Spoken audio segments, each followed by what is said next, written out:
অভাগী, অভাগী রে। বলো দিদা। বলছি আমি ভিক্ষে করতে যাচ্ছি, তুই ঘর ছেড়ে কোথাও যাবি না, কালকে কিন্তু স্কুলে ভর্তি করিয়ে দেবো। হ্যাঁ ও দিদা, তুমি আমাকে ভিক্ষে করে পড়াশোনা করাবে? আমি পড়াশোনা করবো না। বেশ পাগলি, পড়াশোনা করবি না কি করবি? আমি তোমার সঙ্গে ভিক্ষে করতে যাবো। না রে, ওরকম কথা বলতে নেই। তোকে পড়াশোনা করতে হবে, তোকে অনেক বড় হতে হবে, তুই চাকরি করবি। আমি ভিক্ষে করে তোর এই অভাগীর কপাল আমি পাল্টে দেবো। পড়বি না, এই কথা কোনোদিন বলবি না। তুই যা, ঘর ছেড়ে কোথাও যাবি না। আমি যত সময় না আসবো, কেউ ডাকলেও বেরোবি না, ঠিক আছে? যা। ওই গো, দুটো ভিক্ষে দাও গো। 5টা টাকা দাও না। চাল দিলাম তো, 5টা টাকা আবার কি করবে?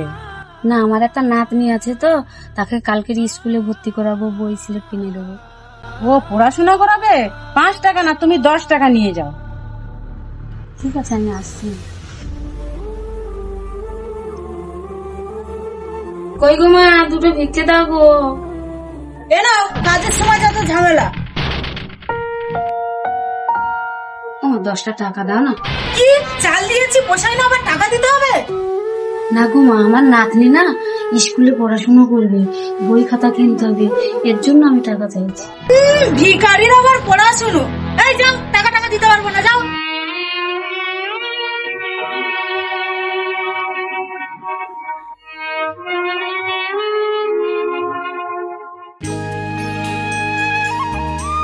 কই করছো না?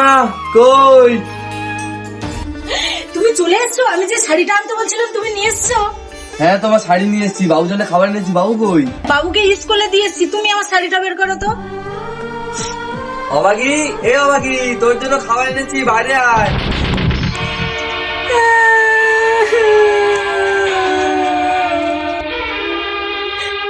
এ কি, তুমি কাঁদছো কেন?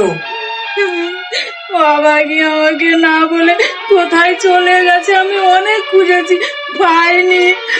তুমি কাজের মধ্যে ছিলে বলে তোমাকে আমি জানাইনি। কি? অবাগি, এ তুমি কোথায় যাচ্ছ? আমি অবাগিকে খুঁজতে যাচ্ছি, যেখান থেকে পারি আমি অবাগিকে খুঁজে নিয়ে আসবো। অবাগি।